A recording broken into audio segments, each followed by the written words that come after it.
The silent alarm pierced the pre-dawn quiet, not with a blaring siren, but with a rhythmic, almost tribal beat. Tung tung tung saw her trippy. Across the global intelligence community, it was a phrase whispered in hushed tones, a coded signal that something profound, something deeply unsettling, was stirring in the shadows. This was no ordinary awakening. It was the world jolting, awake to a new, insidious threat, one that defied traditional definitions of warfare. For too long, the established powers had focused on missile trajectories, troop movements, and cyber attacks. Oblivious to the quiet revolution unfolding beneath their very noses, a revolution steeped in the mundane, disguised by the familiar, and ultimately, far more pervasive. The enemy, in this unprecedented struggle, wasn't a conventional army. It manifested in an array of seemingly innocuous forms, its agents often unwitting participants in a grand, destabilizing strategy. Among the most potent and deceptive of these new weapons were what analysts had grimly dubbed killer cappuccinos. This wasn't about poison coffee served in dimly lit cafes. It was a chilling metaphor for a new kind of soft power, a deeply embedded cultural, economic, and informational vector designed to corrode societies from within. Imagine a beloved daily ritual, a simple pleasure, becoming the conduit for an influence so pervasive, so addictive, that it slowly, subtly, reshapes national identities, economic loyalties, and even political landscapes. These killer cappuccinos represented a new paradigm in geopolitical struggle, the weaponization of comfort, convenience, and cultural penetration. Interconnectedness of these systems is far more fragile than we previously understood. We are observing a critical anomaly. Economists, once bullish on the promise of globalized markets, now scrambled to understand the true cost. Dr. Anya Sharma, a leading geopolitical economist from the London School of Economics, articulated the grim reality in a recent closed-door briefing. What we're witnessing is a hyper-efficient, asymmetric warfare. Traditional trade agreements are rendered obsolete when the very platforms facilitating commerce are instruments of state power. The killer cappuccinos create a psychological and economic dependency, making populations unknowingly complicit in their own gradual subjugation. The economic gains are illusory. They come at the cost of sovereignty and self-determination. Her words echoed a growing fear among policymakers that the very fabric of their nations was being rewoven by an invisible hand, guided by an agenda far removed from their own interests.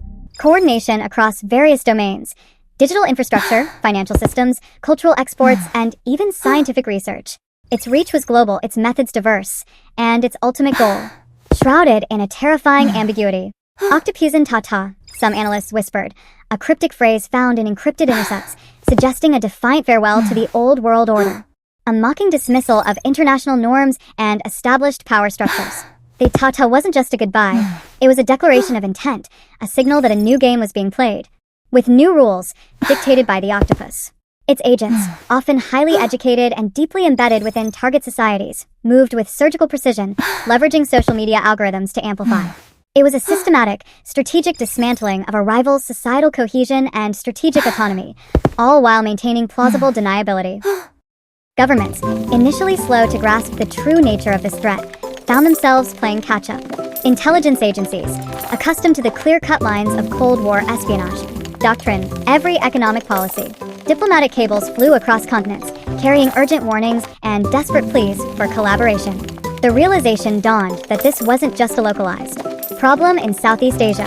The killer cappuccinos were brewing on every continent, in every major city, their intoxicating aroma lulling populations into a false sense of security, while their true purpose remained chillingly clandestine. The world stood on the precipice of a new, undefinable conflict, where the battleground was not land or sea, but the very consciousness of its citizens. And the weapons were the comforts they craved. The stage was set, the players in motion, and the true horror was only just beginning to reveal itself. Governments, initially slow to grasp the true nature of this threat, found themselves playing catch-up. Intelligence agencies, accustomed to the clear-cut lines of Cold War espionage, doctrine, every economic policy. Diplomatic cables flew across continents, carrying urgent warnings and desperate pleas for collaboration. The realization dawned that this wasn't just a localized problem in Southeast Asia. The killer cappuccinos were brewing on every continent, in every major city, their intoxicating aroma lulling populations into a false sense of security, while their true purpose remained chillingly clandestine. The a new world way of stood on the living, precipice of a a new new, economy. undefinable conflict, where the battleground was not land or sea, but This the is a very new consciousness world, of its a new citizens. way of living, And the weapons a were the new comforts they economy. craved. The stage was set, the players in motion, and the true horror This is was a new only world, just beginning to a reveal new itself, way of living. particularly to developing countries desperate for infrastructure investment.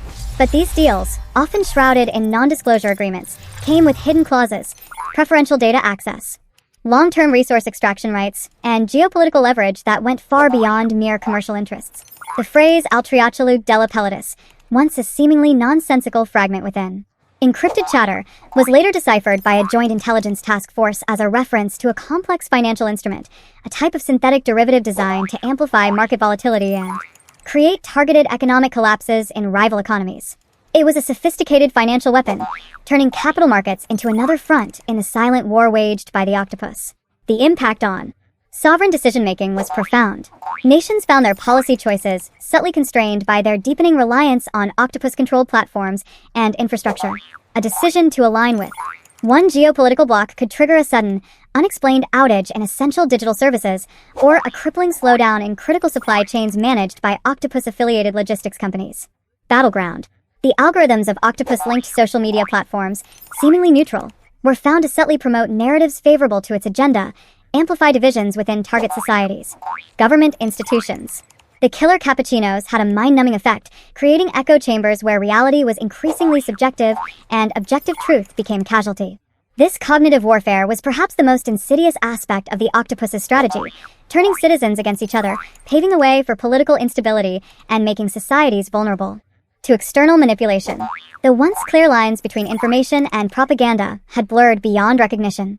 The international community, fragmented and often paralyzed by internal squabbles, almost unidentifiable adversary that operated simultaneously in the digital, economic, and cultural realms. Yet, a fragile consensus began to emerge among a core group of nations. Intelligence, the relentless stream of disinformation.